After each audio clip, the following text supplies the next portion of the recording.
I've been on Threads again, and I love the conversation that we are about to have. And I really love this conversation that we are about to have because this is based on one of my most popular videos that I recorded back in 2021, and it is still my most viewed video 4 years later to this day. Hey y'all, I'm T the Brand, fellow lashpreneur and lash marketing mentor. I teach lash artists to market smarter, lash better, and keep clients coming back. Welcome to my channel, and if you're listening to the Powerhouse Lash podcast, welcome back for another episode. Like I said, this video has me super excited to talk about because it is on a topic from a very popular video, which is about, do you need a lash license or is a certification okay? Depending on where you are in the United States or in the world, this makes a difference. So let's get into it. First things first, I'm going to read the thread. Oh my gosh, I lost it. Hold on. Here we go. The girls in Texas caught my eye because that's my state of residency. The girls in Texas get on my nerves with the certification or licensure conversations. To me, it doesn't make sense to literally just jump and decide to go and get a license if you've never tried lashing. It's really hard to learn and requires a lot of dedication. Facts. Taking an affordable class first will help you understand the concepts, see if you can dedicate yourself to practicing, and then when you go to school where they'll likely have but your training anyway, you'll be ahead of the game.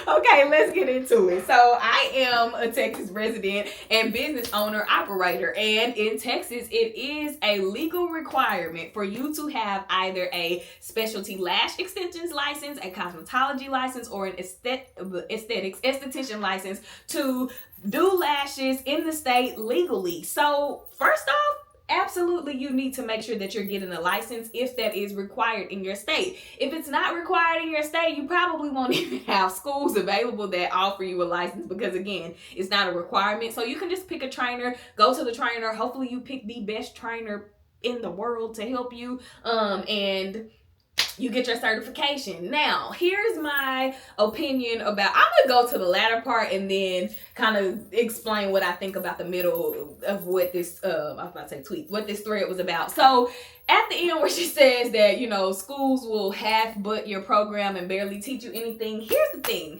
This is a huge misconception about cosmetology school when it comes to a specialty lash license. They are not there to teach you how to do everything. School is not there to teach you how to create a volume set and a wispy set and a wet set and spikes and really freak the lashes out and all that. School is there to help you understand the state's requirements for your job as a lash artist and pass the exam so that you can get the license that states I know what I'm doing and what's required of me as a lash artist. This includes your sanitation things, which are very, very heavy in the process. And when I say process, I mean during school, as well as your written exam and that practical exam. Your written exam will have questions about all kind of stuff, and best believe sanitation is on there.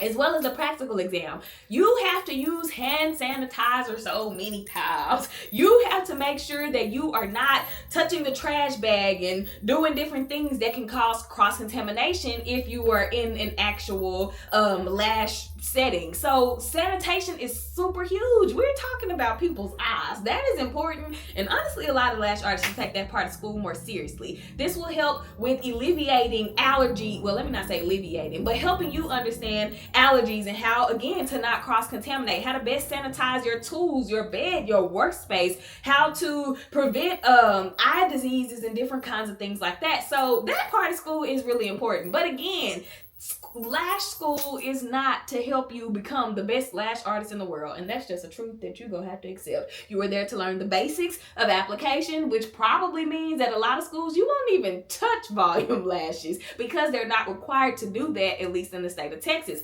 What's important is that you know how to properly apply a classic lash, that you know how to properly protect your client's eye, meaning the tape down process and all the things.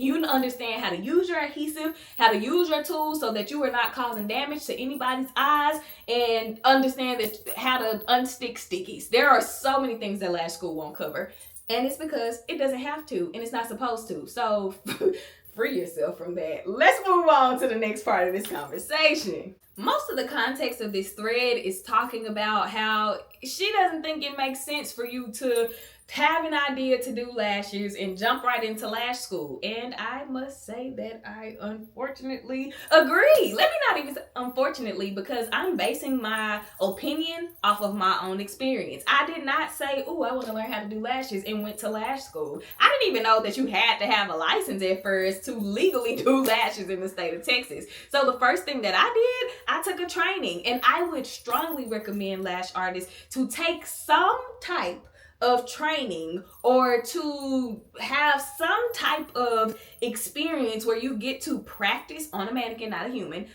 a human, before you jump into lash school. First of all, it's expensive because a lot of times you have to pay out of pocket for it. Secondly, like she said, this is a very tedious, meticulous job that will require a lot of focus, a lot of time, a lot of practice, a lot of disappointment, a lot of failure, a lot of this is getting on my nerves, and you will not know if you can really weather that with no experience. Had I gone to lash school without practicing, well, I'm probably not the best example because I was excited about it. I really wanted to learn. I was also out of a job, and Holy Spirit put it on my heart to take a lash class. Didn't I know this would be my life? But that's just me, and I'm a special case. Or I would like to, whatever, that's not the point. This is not the point. Don't go down a rabbit hole, ever. The point is, I do think it's a great idea for you to have some type of experience or knowledge about what it's going to really require of you, or at least kind of require of you to become a lash artist. This is just not a get rich quick beauty industry thing to hop on. I took the training before I went to lash school. Like I said, I didn't know that it was a requirement, and I was doing lashes, practicing lashes before I enrolled in school, and I think that was very, very helpful for me. First of all, I've already kind of, I have some experience working on a mannequin and working on a human. I have tools that I have found that I like. I have products that I found that I like. Is that everybody's case in the beginning? No, but find what works for you or ask questions to lash artists about what works for you. I will gladly share with you what I love to use, traditional adhesives, UV adhesive, because I am a UV LED lash artist. I'm happy to share those things with you, but I already had experience. I had already had some people who were coming back to get their lashes done. So while I was in school, I was soaking up as much as I could to correct what I had learned in my training and to help me offer better services, better quality of service, and, improve my skills. So both of them are important. At the end of the day, if you live in a state where you have to have a license, get the freaking license, girl. It is not the worst thing that can happen to you. The worst thing that can happen to you as a lash artist in a state that requires a license without a license is to find yourself in a position where you have been reported to TDLR or whatever your state board is, or for whatever reason you made somebody mad, or somebody got an infection, whatever.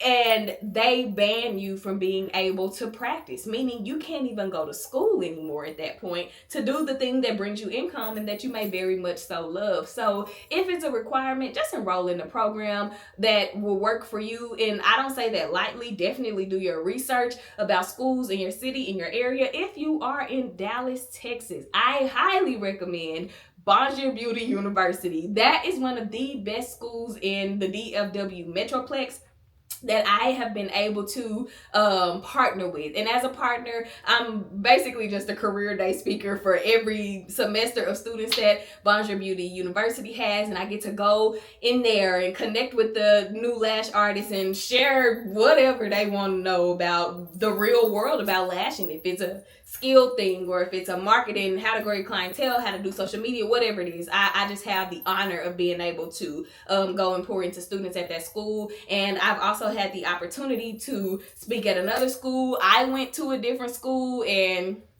BBU is just my shameless plug for the lash schools in Dallas. But girl, find you a program that will be fulfilling for you. Do your research. Make sure that it's something that you'll enjoy. Fill out the style and energy of the instructors. Like, this is the same thing your clients are going to do on social media. So it's important that you do it too. The point is, find you a school that you like, get the license so that you're covered, you're protected, and you can do the same for your clients. I hope that this was I don't know, educational for you if you needed it, maybe entertaining if you thought something was funny about it, just the context within itself. And I overall hope that it makes your lash journey a little bit easier. That's all that I have on this topic, so I'll see y'all in the next one.